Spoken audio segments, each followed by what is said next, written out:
Bismillahirrahmanirrahim. Assalamualaikum warahmatullahi wabarakatuh.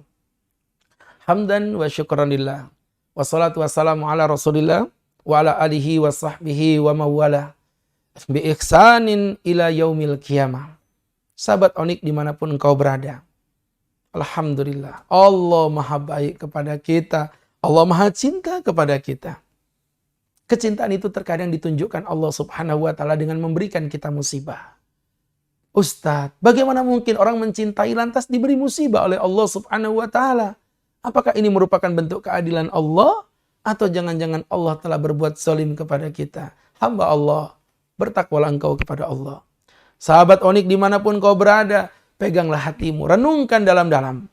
Ada seorang ayah yang pulang dari kantornya, menemukan anaknya sedang bermandi air paret bersama anak tetangga. Serta-merta, sang ayah pun murka. Sang ayah pun lantas marah kepada anaknya. Dan dia pun menjewer. Di antara dua anak ini siapa yang ia jewer pertama kali? Ternyata anaknya sendiri. Padahal kalau kita merenung, siapa yang paling dicintai oleh sang ayah? Pastilah anaknya sendiri. Jadi betapa uniknya, dia cinta tapi dijewer. Begitulah cinta, terkadang menyakitkan. Maka Allah terkadang menunjukkan rasa cintanya kepada seorang hamba dengan diberi oleh Allah subhanahu wa ta'ala ujian. Bukankah dengan ujian itu lantas kita akan kembali kepada Allah? Kita meneteskan air mata kita di atas sajadah kita. Bukankah terkadang ujian itu diberikan Allah sebagai message yang Allah kirim? Allah rindu dengan kita. Allah rindu kepada kita. Maka Allah kirim musibah itu.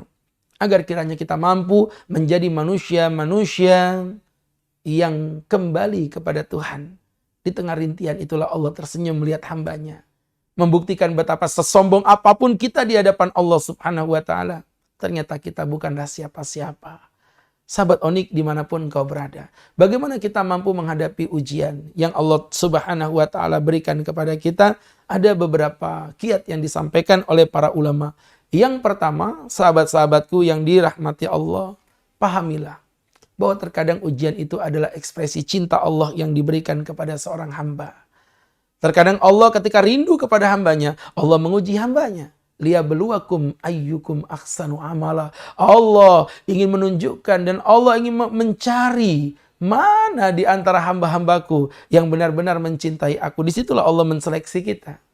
Itu yang pertama. Kemudian yang kedua, semakin besar dan semakin berat ujian, pada hakikatnya semakin besar pula pahala yang Allah berikan kepada kita. Sahabat Onik yang dirahmati Allah subhanahu wa ta'ala. Mari kita berpikir. Apa manfaatnya Allah memberikan ujian kepada kita? Apakah Allah benci kepada kita? Kalau Allah hanya benci kepada kita, apa susahnya Allah meletakkan secuil penyakit di pembuluh darah kita? Lantas pada saat itulah kita akan meninggal dunia dalam seketika. Allah tidak benci kepada kita. Allah ingin menggugurkan dosa kita. Ibarat kita punya mobil. Kita kemudian kita bawa ke tempat pencucian mobil. Disemprot dengan air yang begitu luar biasa. Itu apabila menyentuh kulit kita, pasti akan kita merasakan kesakitan yang mendalam. Mungkin andai kata mobil ini bisa berkata, dia berkata, betapa sakitnya yang kualami. Tapi apa yang terjadi hasilnya? Mobilnya bersih kinclong seperti mobil baru lagi.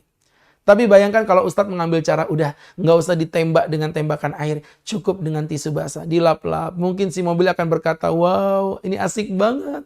Tetapi apa yang terjadi? Mobil itu tetap kotor. Maka terkadang Allah menguji kita, Allah ingin membersihkan dosa-dosa kita. Ada pertanyaan unik dari seorang sahabat yang baru saja berhijrah. Pak Ustadz, dulu saya rajin maksiat. Tapi hidup saya bahagia. Sekarang saya udah berhijrah, tapi kenapa justru ujian itu datang silih berganti kepada saya?